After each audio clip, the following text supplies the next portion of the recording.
Bismillahirrahmanirrahim. Assalamualaikum warahmatullahi wabarakatuh.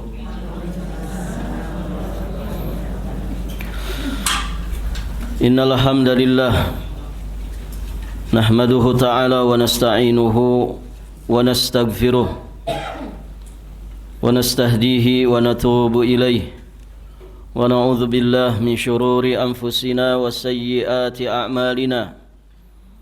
من يهده الله فلا مضل له ومن يضلل فلا هادي له أشهد أن لا إله إلا الله وحده ربي لا شريك له وأشهد أن محمدا عبده ورسوله قال الله تعالى في كتابه الكريم يا أيها الذين آمنوا اتقوا الله حق تقاته ولا تموتن إلا وأنتم مسلمون أما بعد اللهم إنا نسألك علما نافعا ورزقا طيبا وعملا متقبلا اللهم علمنا ما ينفعنا وانفعنا بما علمتنا وزدنا من علمك وكرمك وجودك يا ذا الجلال والإكرام Innaka ala kulli syai'in qadir wa bil ijabati jadir. Para ummahat wa akhwat fillah, alhamdulillah pada pagi hari ini tanggal 9 Sya'ban 1447 Hijriah, insyaallah taala kita akan melanjutkan pelajaran kita masih di pembahasan tafsir surat Fussilat. Insyaallah kita akan membahas ayat ke-14. Allah Subhanahu wa taala berfirman, Ba'da a'udzu billahi as-sami'il 'alim minasy syaithanir rajim. Idz ja'atuhumur rusulu min baini aydihim wa min khalfihim alla ta'budu illallah qalu law syaa rabbuna la anzala malaikatan fa inna bima ursiltum bihi kafirun. Allah berfirman yang artinya, ketika rasul-rasul datang kepada mereka dari depan dan dari belakang mereka dengan menyerukan, Allah ta'budu illallah, janganlah kalian menyembah selain Allah. Qalu, mereka berkata, mereka menjawab seruan itu, law syaa rabbuna la anzala malaikatan, kalau Rabb kami menghendaki, tentu Dia akan menurunkan malaikat-malaikatnya. Fa inna bima ursiltum bihi kafirun, maka sesungguhnya kami kufur, kami mengingkari kepada wahyu yang kamu diutus membawanya. Taib, ibu-ibu yang dirahmati Allah. Jadi di penghujung ayat ini mereka menyatakan secara terang-terangan mengingkari, mendustakan, mengkufuri kerasulan Muhammad kerasulan dari rasul yang diutus kepada mereka, ya, sekaligus juga wahyu yang dibawa oleh mereka. Taib, ibu-ibu yang dirahmati Allah. Kita akan bahas beberapa fawaid dari ayat yang mulia ini. Yang pertama, mesti kita pahami bahwa ayat ini masih melanjutkan tentang kisah kaum Ad dan juga kaum Tsamud, yang mana Nabi SAW diperintah untuk memperingatkan kaum Quraisy dengan apa yang telah menimpa kaum Ad juga kaum Tsamud tersebut. Taib, ibu-ibu yang dirahmati Allah. Adapun kaum Ad, kaum Ad ini adalah suku kuno penyembah berhala. Sehingga Allah kemudian mengutus seorang nabi bernama Nabiullah Hud alaihi salam untuk mengajak mereka kembali beriman dan bertauhid. Ya, di antara penjelasan tentang itu kita bisa lihat di surat Al-A'raf ayat 65. Wa ila 'adin akhahum hudan qala ya qaumi ibudullaha ma lakum min ilahin ghairuh afala tattaqun. Dan kami telah mengutus kepada kaum Ad saudara mereka, yakni Hud alaihi salam, di mana beliau menyerukan, mendakwahkan, ya qaumi ibudullah, wahai kaumku sembahlah Allah, malakum min ilahin ghairuh, sekali-kali tidak ada ilah yang hak bagi kalian selainnya, maka mengapa kalian tidak bertakwa kepadanya? Ayat yang semisal dengan ini juga bisa dilihat di surat Al-Ahqaf. Ayat berapa, Bu? Di surat Al-Ahqaf. Taib, ibu-ibu yang dirahmati Allah.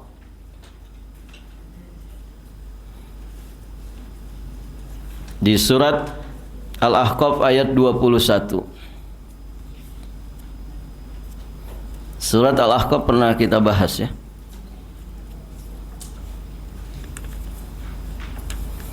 Surat keberapa, Ibu? Surat Al-Ahqaf surat ke 46. Baik, di ayat ke-21 Allah berfirman, "Wadhkur akha 'adin idh anzara qaumahu bil ahqafi wa qad khalatin nudhur min baini yadayhi wa min khalfihi alla ta'budu." Di sini poinnya. Ingatlah saudaranya kaum Ad ketika memperingatkan kaumnya dengan di Al-Ahqaf. Seruannya sama, alla ta'budu illallah inni akhafu alaikum adzaba yaumin azim. Janganlah kalian beribadah, menyembah kecuali hanya kepada Allah semata. Sesungguhnya aku takut azab pada hari yang besar menimpa kalian. Taib.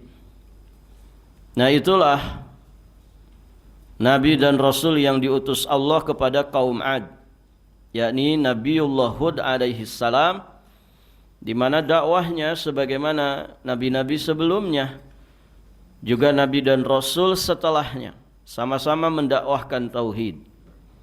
Ya qaumi ibudullah malakum min ilahin ghairuh.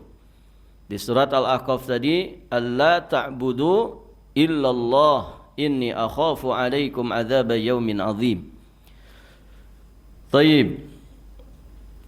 Adapun kaum Tsamud dalam Al-Quran disebutkan sebanyak 26 kali, baik dalam bentuk kata yang berdiri sendiri maupun untuk menunjukkan suatu kaum. Al-Quran menjelaskan bahwa kaum Tsamud tinggal di sebuah tempat yang bernama Al-Hijr, atau yang disebut juga dengan Madain Salih, kotaknya Salih, karena ya Rasul yang diutus kepada mereka adalah Nabiullah Saleh alaihi salam. Yang saat ini Madain Salih itu merupakan sebuah situs arkeolog yang terletak di dekat Al-Ula, Provinsi Madinah, di wilayah Hijaz, Saudi Arabia. Taib, ibu-ibu yang dirahmati Allah. Nah itu jadi situsnya masih ada, peninggalannya masih ada. Barakallahu fikum. Dari sisi waktu, mereka itu yakni kaum Tsamud berkuasa setelah kehancuran kaum Ad. Dikisahkan ya di surat Al-A'raf ayat 74. Ciri khas negeri mereka, penduduknya memahat bukit dan gunung untuk dijadikan tempat tinggal. Itu ada di surat Asy-Syu'ara 149, juga dikisahkan di surat Al-Hijr ayat 82. Nah, Rasul yang diutus kepada kaum Tsamud adalah Nabiullah Saleh, yang juga saudara sekaum mereka sendiri. Allah berfirman di surat Al-A'raf ayat 73, wa ila Tsamuda akhahum Salihah qala ya qaumi ibudullah ma lakum min ilahin ghairuh. Lagi-lagi seruan dakwah mereka sama.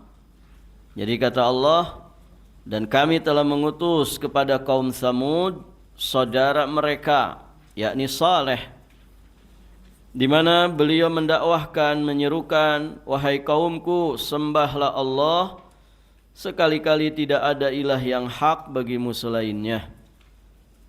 Jelas ya? Nabi Hud yang diutus Allah kepada kaum Ad, kemudian Nabi Saleh yang Allah utus kepada kaum Tsamud, semuanya mendakwahkan seruan dakwah yang sama. Sama-sama berdakwah kepada tauhid. Taib, ibu-ibu yang dirahmati Allah. Pelajaran keempat dari ayat yang mulia ini kita ambil dari firman Allah, idh ja'athumur rusul min baini aydihim wa min khalfihim. Min baini aydihim wa min khalfihim.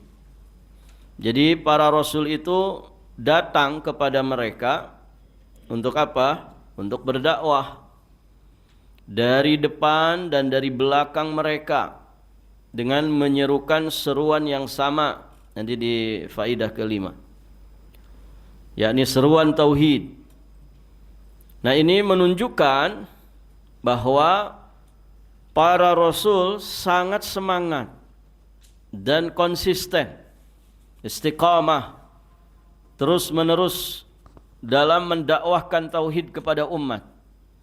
Tidak patah semangat, tetap gigih dan tulus dalam berdakwah dengan membuat beragam metode dakwah agar seruannya itu lebih berkesan pada mereka sehingga mereka mau menerimanya. Jadi tidak melulu di pagi hari, di sore hari mereka mendakwahi kaumnya. Tidak melulu di siang hari, malam hari juga mereka mendakwahi kaumnya. Tidak hanya dari arah depan, dari arah belakang juga mereka mendakwahi kaumnya. Dan demikian seterusnya. Nah, inilah sejatinya keteladanan ya dari para nabi dan rasul yang mesti kita teladani. Ya, semangat menegakkan amar ma'ruf nahi mungkar, selamat untuk kemudian semangat untuk mendakwahkan al-haq. Barakallahu fikum.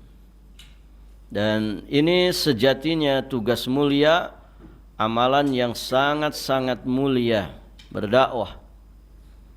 Taib, ibu-ibu yang dirahmati Allah. Dan bagi kaum muslimin, berusahalah memiliki kontribusi sesederhana apapun, sekecil apapun dalam dunia dakwah. Ya. Kenapa? Karena dunia ini akan berjalan dengan baik pada tempatnya ketika kemudian dakwah Islam ini berjalan dan bergerak dengan baik. Kalau kemudian dakwah ini hilang atau nyaris dikalahkan dengan dakwah-dakwah kebatilan, maka tunggulah kehancuran. Ya, tunggulah kehancuran. nanti orang akan sibuk dengan dunianya. Manusia kemudian hilang atau setidak-tidaknya berkurang kesadarannya untuk kehidupan akhiratnya. Sehingga banyak manusia yang kemudian tersesat jalannya.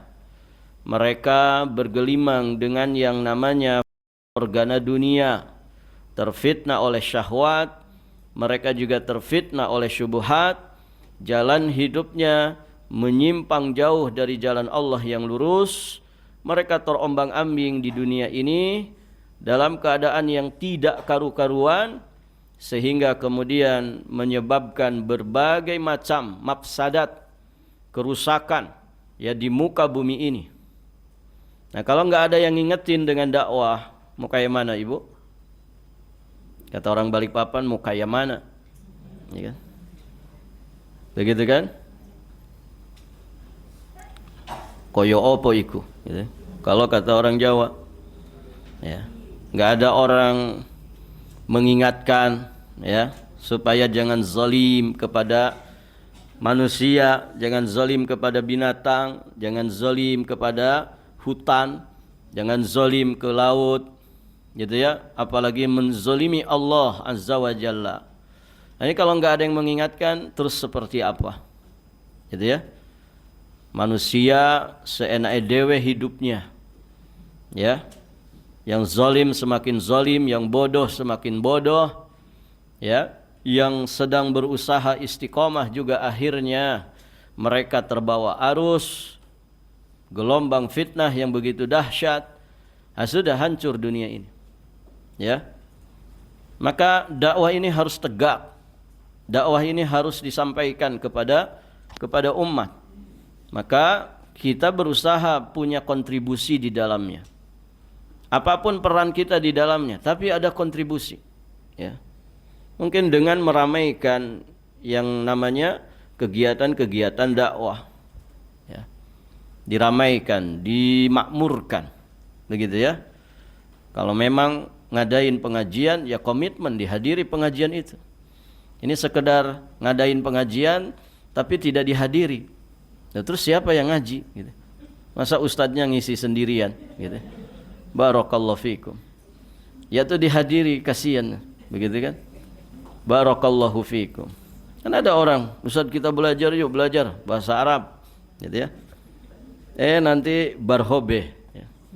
Bubar siji, bubar kabe, ya. Mundur teratur, gitu ya. Barakallahu fikum. Akhirnya ustadznya ikut mundur. Wah, gimana nggak ada jamaahnya? Siapa yang mau diajarin? Gitu ya. Mengajarin tembok. Taib.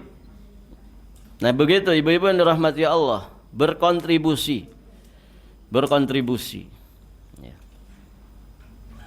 Apapun yang Allah kemudian mampukan untuk kita, kontribusikan untuk dakwah. Begitu. Barakallahu fikum. Kenapa? Supaya kita mendapatkan kemuliaan pahalanya, keberkahan pahalanya. Karena sepakat sudah para ulama, tidak ada amaliyah yang paling mulia, tidak ada amalan yang paling istimewa untuk menjadi bekal terbaik menuju Allah Subhanahu wa taala melainkan dakwah ini, mengajak manusia bertakwa kepada Allah. Sehingga ini menjadi ciri khas orang-orang istimewa, para nabi dan rasul. Taib, ibu-ibu yang dirahmati Allah. Coba perhatikan ya, satu lingkungan yang ada kegiatan dakwah dengan lingkungan yang tidak ada kegiatan dakwahnya. Kira-kira bagus mana, Bu?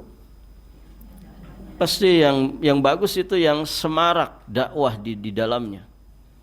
Ketika semarak dakwah itu, Masya Allah, itu akan berkontribusi untuk kehidupan manusia sehingga mereka dalam keadaan aman, nyaman, tenang, penuh dengan keberkahan dan keberlimpahan rezeki dari Allah Subhanahu wa taala. Tapi kalau enggak ada itu, maka kerusakan terjadi di mana-mana. Taib, ibu-ibu yang dirahmati Allah.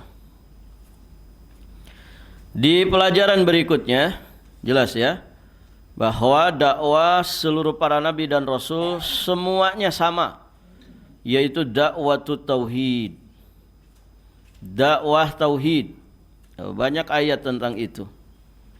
Ya, Ibu bisa lihat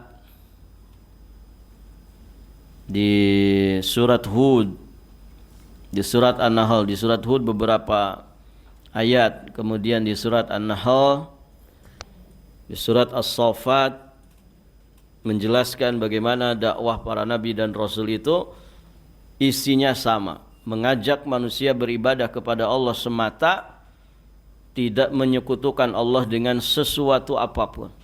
Ya. Itulah dakwah tauhid. Dan inti ibadah ya di situ kan Ibu. Mau ngapain lagi itu orang itu? Kalau tidak ibadah terus mau ngapain? Ya.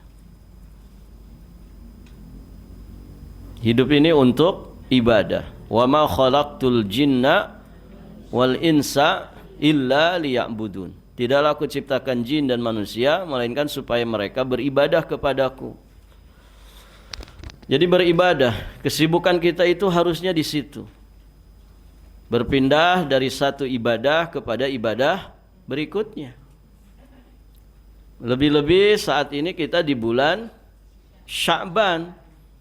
Bulan Sya'ban, gerbang menuju Ramadan. Yang dilakukan, dicontohkan oleh Nabi, memperketat, mendisiplinkan lagi setiap amal-amal soleh kita, terutama apa yang nantinya menjadi amalan inti di bulan Ramadan. Begitu kan? Barakallahu fikum. Sudah pada siap Ibu menghadapi Ramadan? Insya Allah siap, insya Allah tidak siap. Sudah siap-siap apa Bu? Ada yang siap-siapnya itu munggahan Ustadz gitu. Tahu munggahan Ibu? Makan-makan sebelum datang Ramadan. Barakallahu fikum. Jadi kayak apa, perpisahan sama makanan gitu.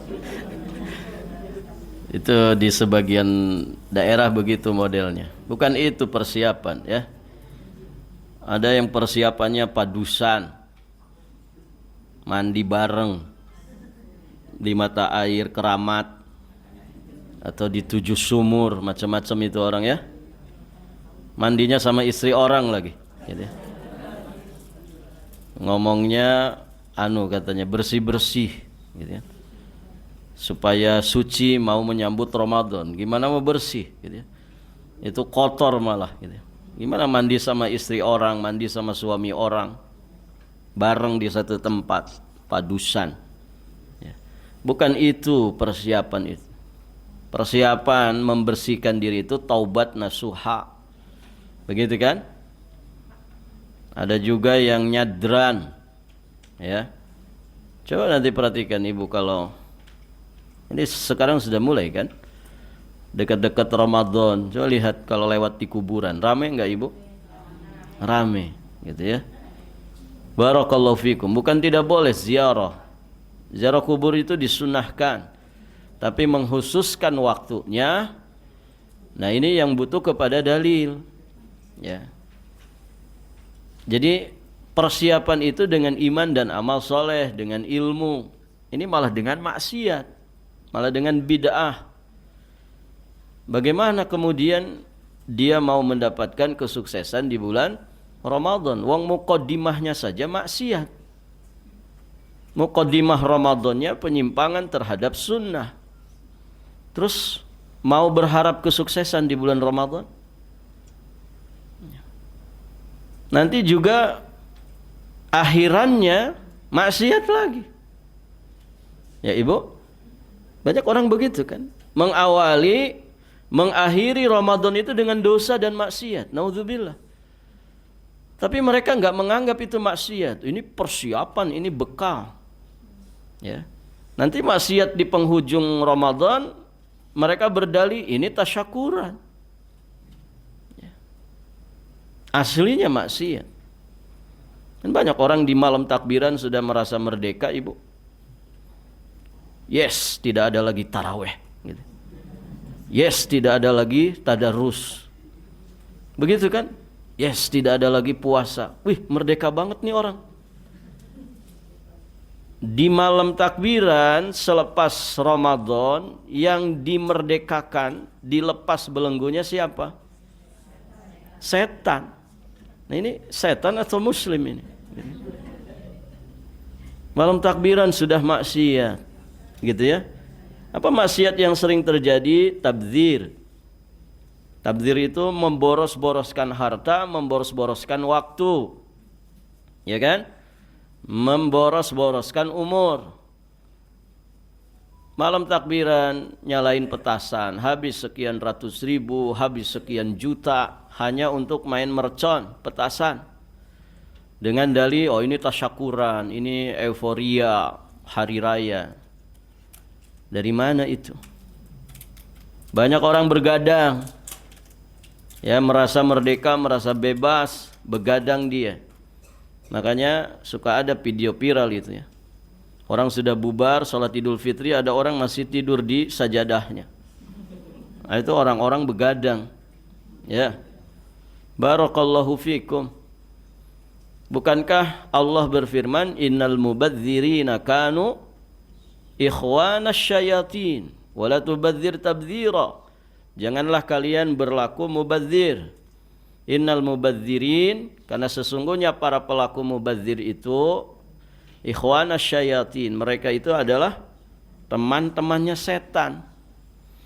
Ini gimana orang memukaddimahi Ramadan dan mengakhiri Ramadan dengan dosa dan maksiat. Na'udzubillah. Apalagi maksiat terbesar, minta-minta ke orang yang sudah mati. Mbah, bentar lagi Ramadan, doain ya. Ya, tolong kami supaya dapat THR gede, gitu ya. Supaya diundang bukber terus, gitu ya. Lumayan pengiritan, biar bekal Idul Fitrinya lebih banyak. Gitu. Ayo tiap hari lihat grup di mana ada bukber, gitu ya. Ya, nggak diundang juga masuk. Oh, di hotel ini ada bukber, masuk aja. Ya. Mending kalau sendirian, anggotanya semua dibawa, begitu kan? Istrinya, anaknya semua diangkut. Jadi, pengiritan. Ya. Barakallahu fikum. Ini Ramadan ini jadi hilang esensinya, malah berubah jadi sesuatu yang na'udzubillah menjadi kemurkaan dari Allah Subhanahu wa taala. Maka perhatikan ini pentingnya berilmu sebelum kita masuk Ramadan, supaya tidak salah persiapannya, supaya Ramadannya bisa dijalankan dengan sebaik-baiknya, juga finish dengan bekal terbaik, gitu kan? Jadi finish Ramadan itu, tarbiyah Ramadan ini harusnya bisa jadi bekal 11 bulan ke depan. Dan begitu. Barakallahu fikum. Ya. Jadi perhatikan ini. Ibadah sing benar sesuai dengan tuntunan Allah dan juga Rasulnya. Karena memang hidup ini untuk ibadah. Dan ibadah itu harus sesuai dengan tuntunan Allah dan Rasulnya. Itulah yang didakwahkan oleh seluruh para nabi dan Rasul. Taib, ibu-ibu yang dirahmati Allah.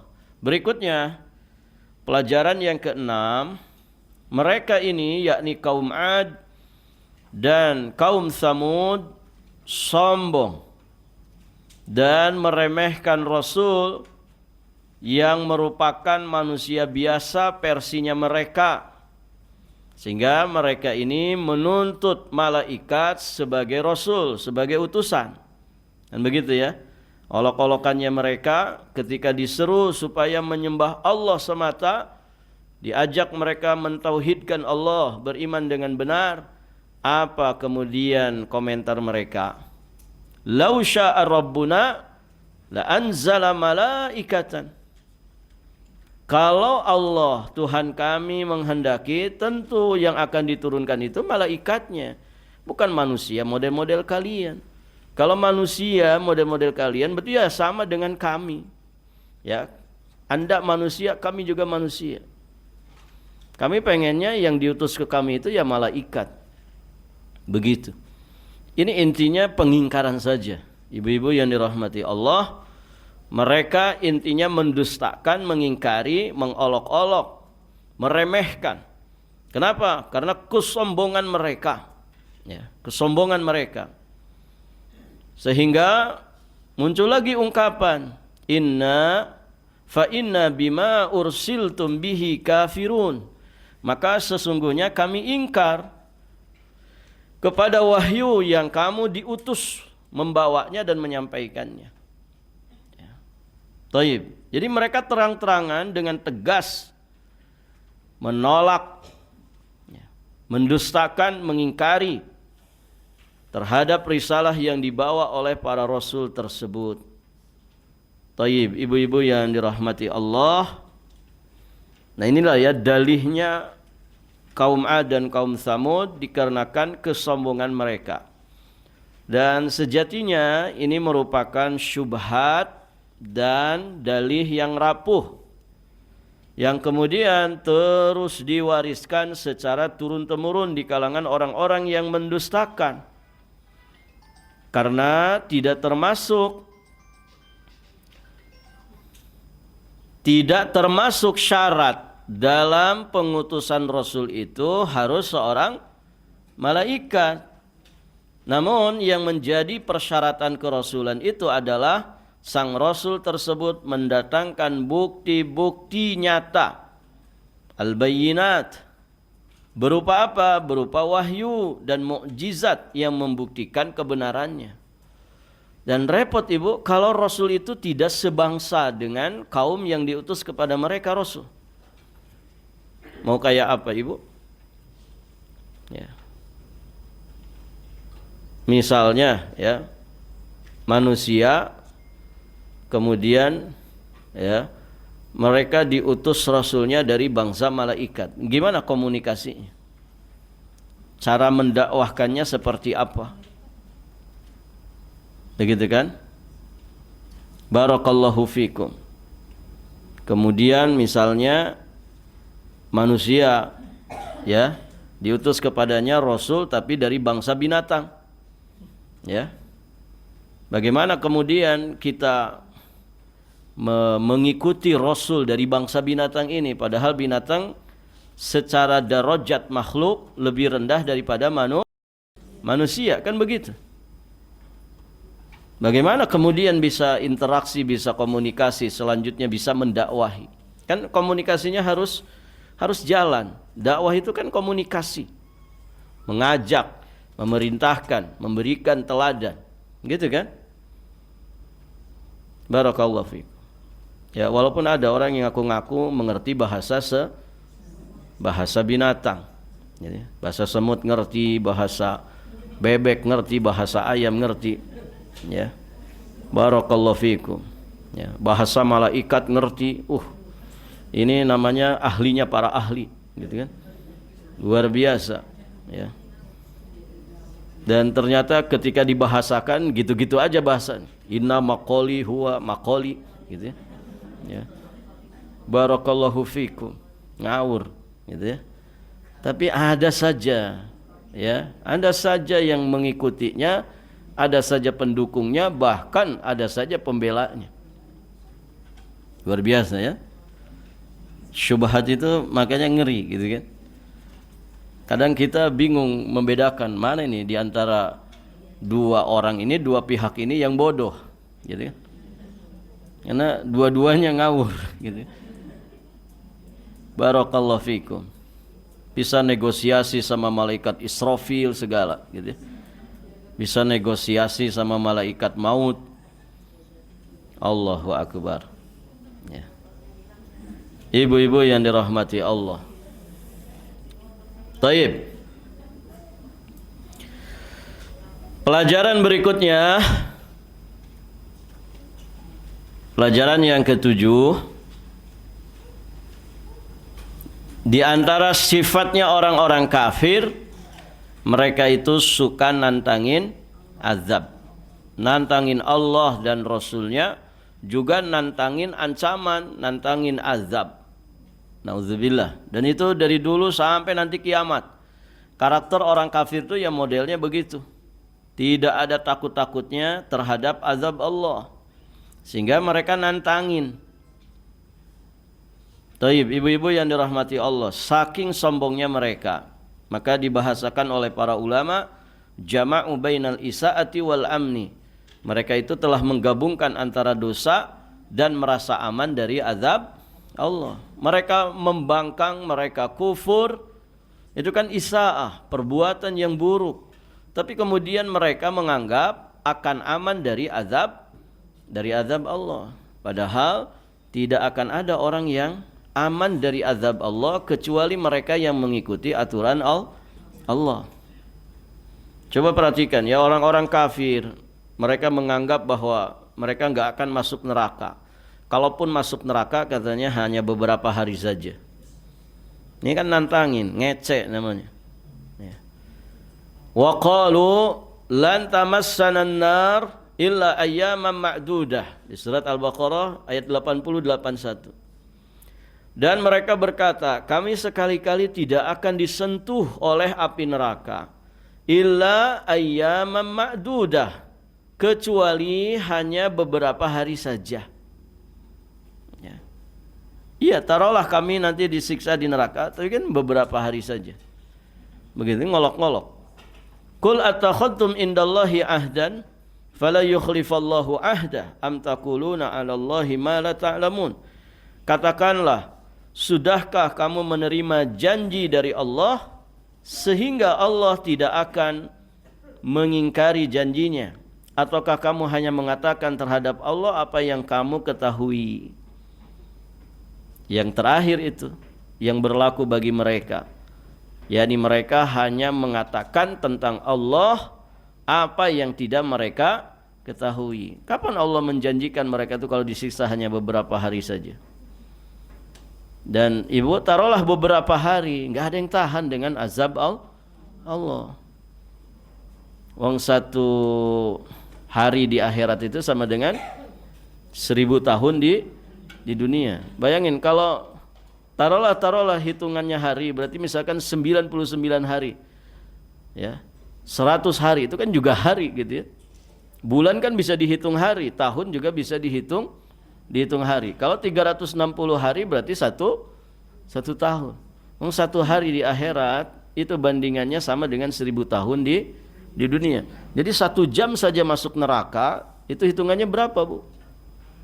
Tinggal bagi-bagi aja tuh. Ya.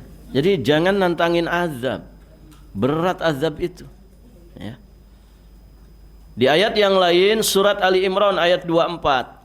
Dzalika bi annahum qalu lan tamassana an-nar illa ayyaman ma'dudat wa gharrahum fi dinihim ma kanu yaftarun. Hal itu adalah karena mereka mengaku.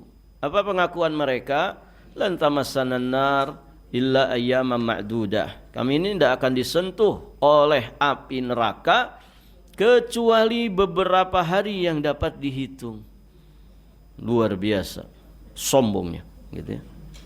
Wa gharrahum fi dinihim ma kanu yaftarun. Mereka diperdayakan dalam agama mereka oleh apa yang selalu mereka ada-adakan. Jadi jangan ngawur dalam beragama. Ikuti agama yang telah ditetapkan Allah dan Rasulnya supaya kita ada di jalur yang benar yang mengantarkan kita kepada keselamatan dan kebahagiaan lahir batin dunia sampai akhirat. Barakallahu fikum. Ibu-ibu yang dirahmati Allah, alhamdulillah satu ayat ini sudah kita selesaikan. Insyaallah taala nanti kita lanjutkan di kesempatan berikutnya.